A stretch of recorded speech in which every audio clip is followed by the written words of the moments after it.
Hey, it's Justin with Flat Creek Firearms. We're out here today and we're actually going over a 300 blackout, and we're going to take the red dot off and we're actually show you how to properly mount a scope. A lot of people do mount their scopes at home, so we're going to show you the proper way to do it and what not to do. So this is my buddy's 300 blackout. He's got this enormous can on here. I don't know, was this the Liberty? What is this? L2 in the extra long configuration. I have no idea. You buy a short barrel rifle and then you put a 12-inch suppressor on it. But anyways, it is quiet though. That's the point. So he's got this red dot on it, and I don't know why it's mounted so high so he can use his ghost sights that he's running. I have no idea. Whatever. I guess he likes to put his head up here. I don't know. It's weird. I don't know. I'm taking that mess off. So anyways, we're going to go over how to actually mount the scope. So bring y'all over to the bench. We're actually going to mount this new Arkin EP5. So this is supposed to have some better glass in it is what they're claiming. And this is the 5-25 by 56. So it's going to look like a ridiculous scope on there. We don't really care how it looks. This is not how we're going to run this, but this is what we're using to shoot today.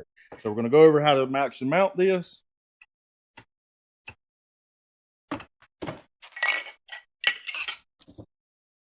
So we need to first get this ridiculous red dot off of here with this ridiculous riser, and then we want to grab 34 millimeter.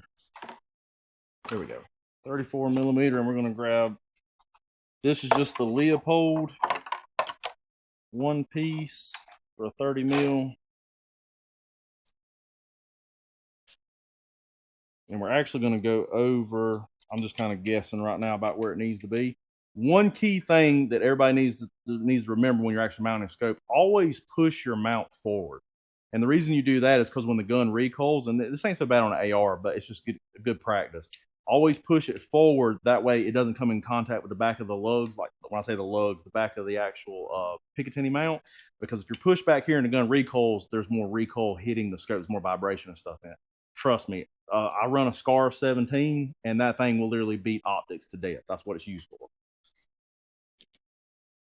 So, and these Leopold mounts, like I said, push it forward. And these Leopold mounts actually have a torque procedure on them. But it's pretty much the two in the center, and then you kind of work your way out. So those two, then you go third one here, and then you do your outside edges.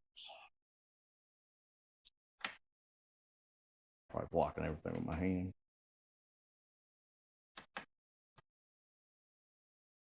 And then, of course, you take a torque wrench.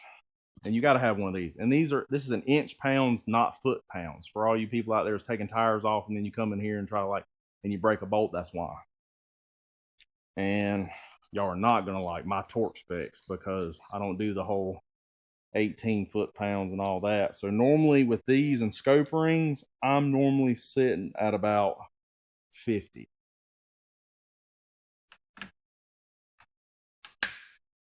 And there's a proper way to use a torque wrench too. I learned this in the electrical field. So guys that do this and they go, that's torque.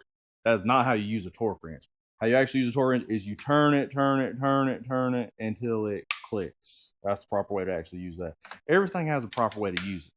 Half of y'all don't know that. All right. So now that we got that torque down, and one thing you might want to do, I roughly know where the eye relief is going to be at on this scope because we run these scopes. But before you torque this down, you would want to kind of just set the scope in, barely snug it up, and you want to check the eye relief. So that's what we're doing now. So we'll put the scope in here. And just go off of centering these up. But if you have to move it, like if you max this out, and another thing that I see, mistake that I see people do with actually like ARs and stuff, is you need to try to stay on the receiver. You need to try to stay on the receiver and not get onto your rail, because the rails, as you can see, are not 100% lined up with the receiver. So if you're trying to maintain accuracy, stay on the actual receiver. Don't get on the rail. But I have seen guys that literally were still on their lugs, when I say the lugs, the actual what is catching the Picatinny rail in the actual mount, it's still on there, but it just kind of hangs over a little bit. But that's one of the reasons why they push this out like this, is to get you the right proper eye relief on an AR platform, but still stay on the actual receiver. So we just kind of put that centered up right now. But how you check eye relief is you actually turn the scope to its max magnification. And then of course we want to move the actual focus down as low as we can get it. And what you want to do is when you have the gun exactly how you normally shoot it. So go ahead and set your stock. You can't do this with a rifle because the stock is what it is. There's no adjustable length to pull on it. But set it to where you feel comfortable holding the gun and you can pull the trigger and everything. Everything feels comfortable to you. Mine would be almost extended all the way out. He runs his in maybe one. No, all the way out. Okay. So all the way out. It's best to have the customer here to actually for them to do it because everybody shoulders the gun differently. But me and him shoot about the same, other than that he likes a skyscraper for his mount, and I like mine actually like that. Jesus Christ. So anyways, so you get behind the gun, and what you want to do, and I'm not left-handed, but what you want to do is I'm just using my hand to kind of just block it. But what you're looking for, as soon as you set your cheek down, you don't want to move. You don't want to have to do this. You just want to set your cheek down on the gun, and where you're at right there, you should not see any black around the scope, around the eye objective. So you shouldn't see any black. It shouldn't be like that small. It should be a full picture on max zoom. That is your proper eye relief. That's how you properly do that.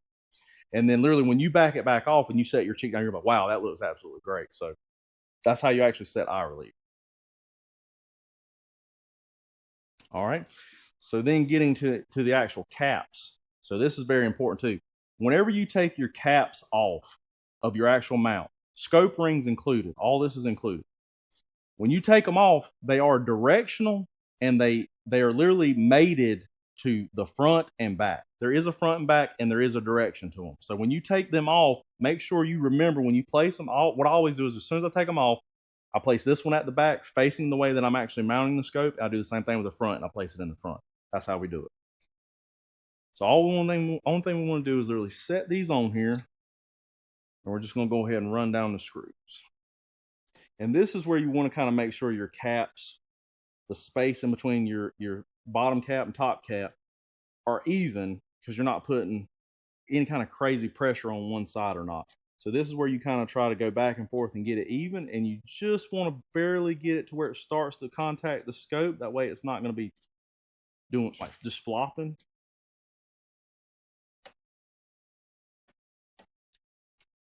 And we could get into lapping rings and using alignment bars and all that, but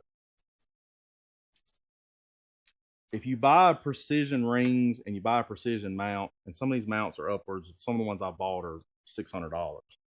Those are precision machine mounts, and you don't have to really lap those. I'm not saying I've never had to lap one, but you normally don't have to. You can see how like I can't really move that scope, so all I do is just back everything off just a hair, but my gaps on the scope ring look good. And if anybody asks what makes me the expert on it, I literally, you might not believe this, but you can ask people who locally bring their guns to me. I probably sight in every year over 100 guns now, rifles, scoped rifles, red dots, and that is not including pistols and everything else, just hunting guns, hunting rifles. So I want to grab my levels here, and so this is just a level that's made to actually go on the actual receiver. So this gives me a constant level reading, and what I'm mating to is the receiver. So that's what I want. That's what I want to level off of. The other important thing is you got to make sure, because some of these scope caps have a bevel to them. So you'll put your level on it and it'll rock. If that's the case, just take your turret off, your cap, take your turret cap off. And normally your actual mechanical turret will be flat sometimes. But luckily with this Arkin, it's nice and flat. And so what I want to show is this is the most important part. What we've just got to is the most important part of leveling this thing. And one of the things that really aid me with leveling this scope is this master gun vise from Real Avid. So what it allows me to do is I have minute adjustment here on the side. So watch this as I turn this knob, I'm able to move this. And this is the most important thing. So I get this dead level and then I lock it down. And if there's any other adjustment need to be made, I can do that. So see that? That's dead level. And that's going to stay there. This is what I struggled with for the past 15 years mounting scopes was I would use like a Caldwell lead sled and I'd put it in it. And as I'm trying to level the optic, the rifle's moving. You need the rifle to stay stationary. You need to be locked in, locked down where it's not moving. This allows me to do that. So then the only thing I have to do is come up here, rotate the scope to level, which is there, and then look at the level down here. All right, here's the most important part too. I watch people do this entire process, and when they get to this stage is where they mess up. So what they'll do is as they're actually tightening down the top scope caps, they will run one side down too tight, and they'll do this, and then they'll take the level off, and they say, okay, we're good, tighten it down. That is the biggest mistake you could possibly make. So once you have the level on there and everything's leveled out, everything's zeroed out, you need to leave the level on there. And then what we need to do is I'm actually going to do it. Watch it. Watch what happened when I just tightened that one side down, what it did. Now you might say, oh, that's still in the lines. We're not rough framing a house right now. We are putting a precision scope on it. And the problem is, this is what happens. If I ran this like this, your crosshair just did that. I've taken all the time to do this, and as soon as I torque down just that one side instead of alternating back and forth, your crosshair went from being straight to canted. Well, guess what happens when I dial 40 MOA up? I'm going up and to the left. That's what's happening. And you wonder why you can't make these long-range shots. This is it. All right, now watch this. So when I loosen this cap back up, look where it went back to. Went back to level. So what you can do is don't get freaked out like, oh my God, it's moving. Just a little bit at a time. As soon as I see that move a little bit, see it just moved a little bit right there. And then what we'll do is I want to go on the other side, just like you're tightening up the lugs on your car. And I keep wanting going back. And what I'm trying to do is see, I just tightened it up a little bit more, but I brought it back level. And I want to tighten.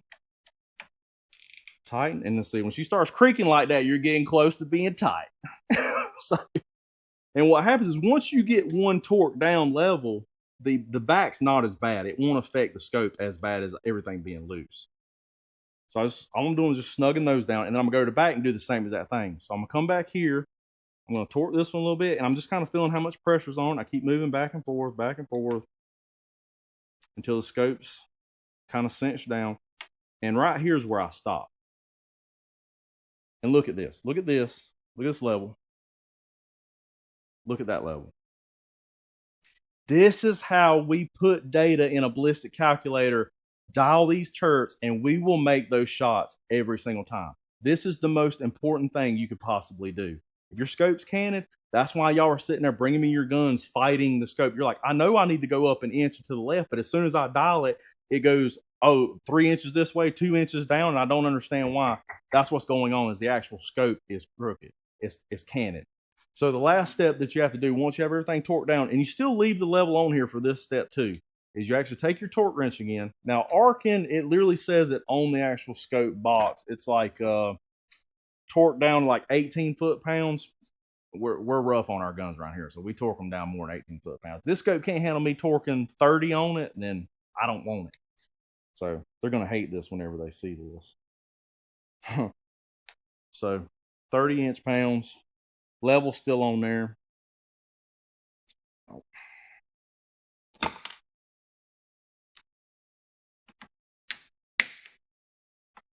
And see, I pretty much did those hand tight, and I'm not turning it much more. So a hand tight would probably put you somewhere around 25 inch-pounds anyways.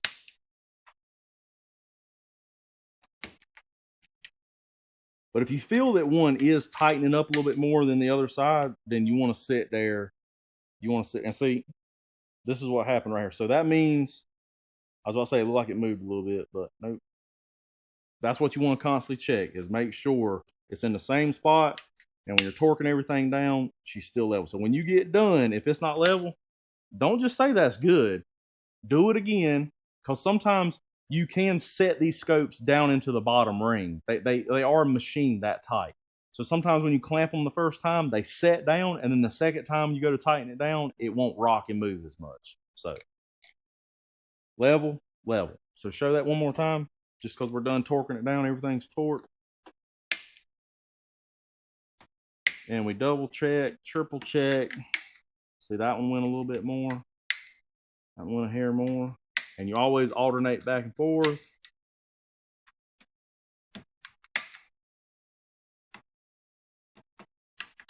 So we call that good.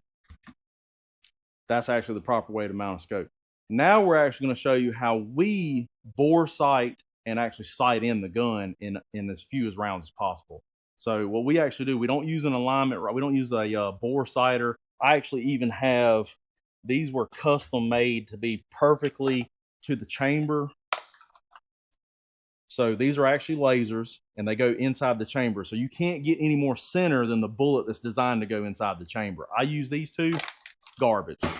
That's a waste of time. Don't do that, because that literally, like, I have done it and literally it's nowhere closer than what I'm actually going to show you when we go out here and sight this gun. So stay tuned. All right, so we just finished up mounting the actual scope. Now I'm going to go over, instead of using laser bore sighters and stuff that don't really get you, I mean, there's some that can get you pretty close, but this gets you just as close, and I'm trying to save you some money. So what we do, this is for an AR. For a bolt gun, of course, all you do is just take the bolt out. You really need to have it in a sled or something that you can kind of rest on. But the only thing I'm going to do, definitely helps you pull the bolt out. Only thing I'm going to do is I'm literally going to sight down the actual bore to a stationary target I have down there, which is just those pieces of steel. And I put it dead on that piece of steel. I put that piece of steel dead center of the bore. I'm looking down the bore. And then I just kind of glance up while holding it. And I can tell you right now, I am at the bottom of that steel target right now. So then you just reach up here, make your adjustments, look back through the scope, just kind of get it roughly centered. It's not going to be perfect, but what you're trying to do is just hit a big target down there.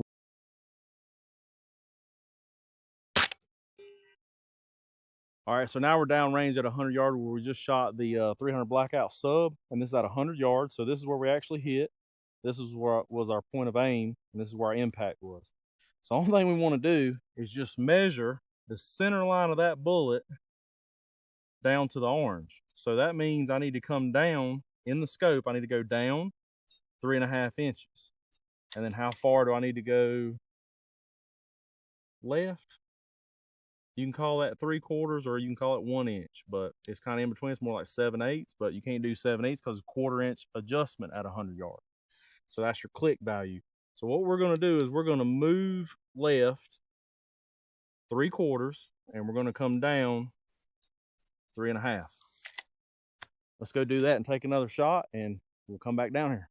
All right, so now we're back at the gun. And so what you want to look at is right here. Every scope will tell you what its adjustment is at a certain yardage, and majority of them are going to be at 100 yards. So what this means is this is 0.25 MOA, minutes of angle, at 100 yards. So essentially, into a tape measurement, what that translates to is that is 1/4 of an inch at 100 yards is what that means. So then we take our measurements that we got from downrange and we say, okay, we needed to go down. So as you can see on the scope, if you come around to like 0, it'll tell you which way is up or down. But of course, our numbers going up is of course up, and going back down in numbers is actually going down. So it's pretty simple. Like, even if you don't have the crosshairs, like this one doesn't show you turning which way is up or down.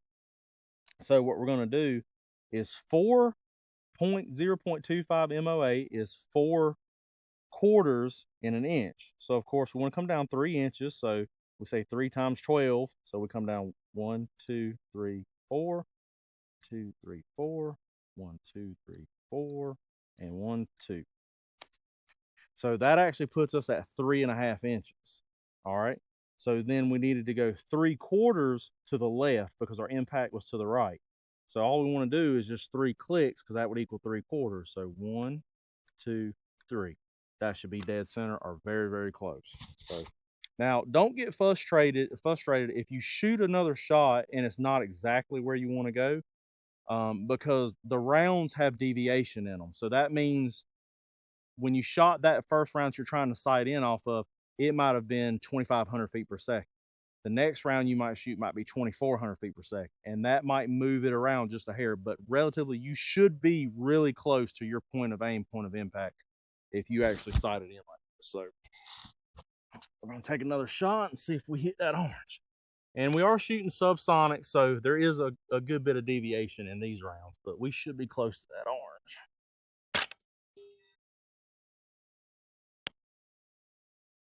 All right, so we were just we're pretty good on our height. I'm actually going, and like I said, this could be a little bit of a deviation in the round that we're getting. So I'm actually going to go, and I'll show you what it looks like down there for a second shot, but I'm actually going to come up a 1/2 inch. So 2 clicks, 1/4 inch each. I'm actually going to do 3/4. And then, see, that one actually push to the left a little bit more. So I'm actually going to go back to the right 2 clicks. And I'll show you my second shot and third shot when we go down there.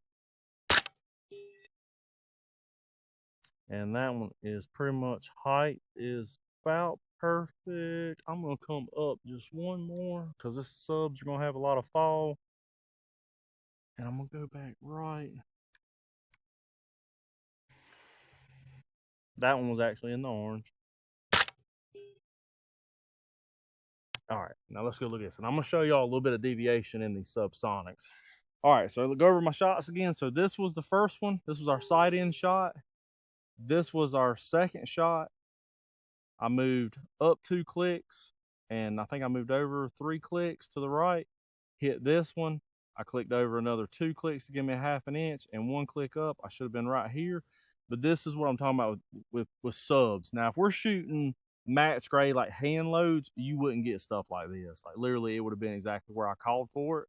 But with subs, they vary a lot in their powder drops and stuff. So we see a lot of deviation on the corner graph, and that's why you'll kind of get that. So don't get frustrated with that. Just try to get it over in the orange, and that's what we call deer killable, not killable. But now if you're trying to shoot a precision rifle, yeah, you want them stacked all in the center. So all right, so now what we're going to do is we're going to look at variance in the round. So we're going to shoot a 3-shot group. We're pretty much sighted in. I like for it to be closer, but when you're dealing with subs, you just got to eat a little variance. So now we're actually going to shoot a 3-shot group to see how tight we can actually get 3 shots in a row and see if there's a lot of variance in the round. We're actually going to grab the corner graph just so we can see if the reason the rounds are moving on the target, like I'm holding the same point of aim, point of impact, but what I want to see is if there's a deviation in the velocity, that will show a deviation on the target as well. So we like to try to correlate those two together. So we'll take them 3 shots on the corner graph too, just so if we do see one move to the left or do something crazy, we can go back to the corner graph and see if that translates to why we've seen that downrange. What's crazy is you can see these things flow through the air. 913.8. 892.1. 916.8. And it printed, if that other one would have hit, it'd been a nicer group, but there is one that's a little bit higher than the others. So let's just check out real quick. So I don't know if you can see that, but there's the corner graph.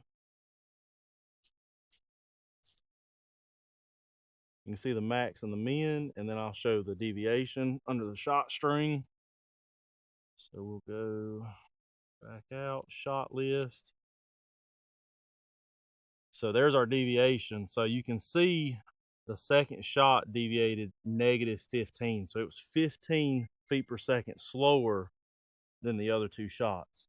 So that's where you start seeing those flyers on your targets. That's where that comes from.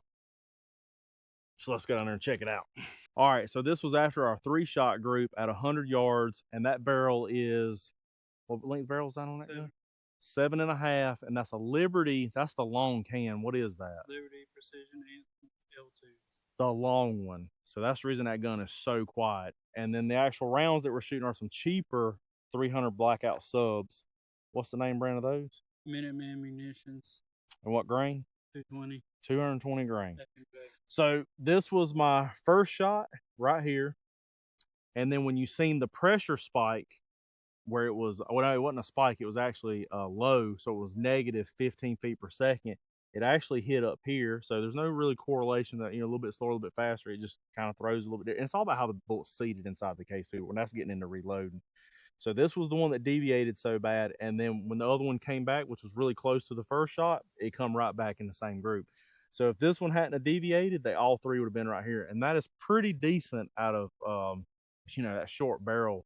And we were running right there, what was it, 900 feet per second, almost average. So, and just as a note, since we're doing this, I get a lot of questions about suppressors. Suppressors do not slow your rounds down. They actually speed them up. They increase velocity. They don't decrease it. I don't know why a lot of people think that, but that's a whole nother video. Yeah.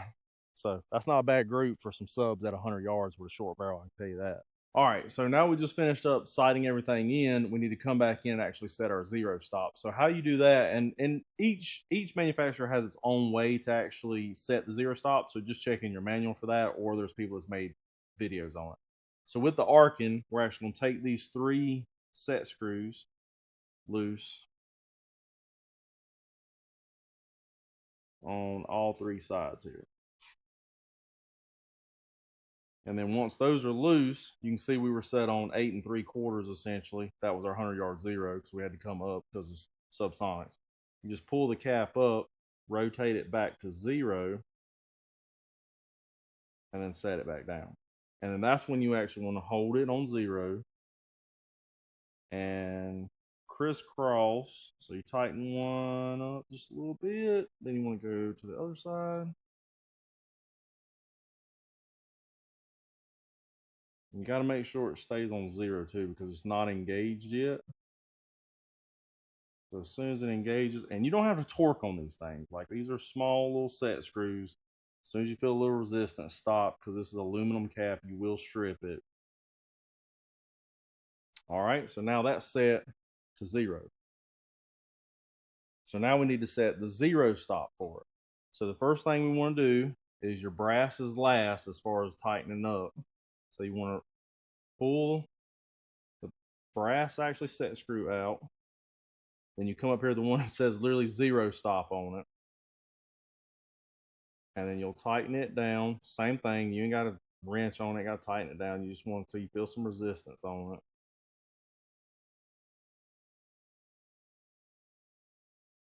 So right there. And then you want to set the brass back up against it. Starting to feel a little resistance, give it a little snug. There you go. So what's going to happen now is if you come back around here, I'll show you. So what was our dote at 200 yards? It was like 28 MOA. So rotate all the way around. So I hit, that's 23. That would be 24. And then bam, there's 25, and you look up top now. So that's where you go from this up top, 25, and then I want to go to 28. And I've just maxed out right there. So that's all the scope's got because we already have it raised up so much for these subs. And then see, turns back to 0. And you actually do the same thing. The windage doesn't have a 0 stop, but you set it the same way. So you'll loosen these 3 set screws, go back to 0 on it, which you should see it around there a little bit. So right now I'm on 11R, 11 right, but you'll reset it, set it. That's it. That's how you mount a scope, and that's how you actually do it properly. See y'all.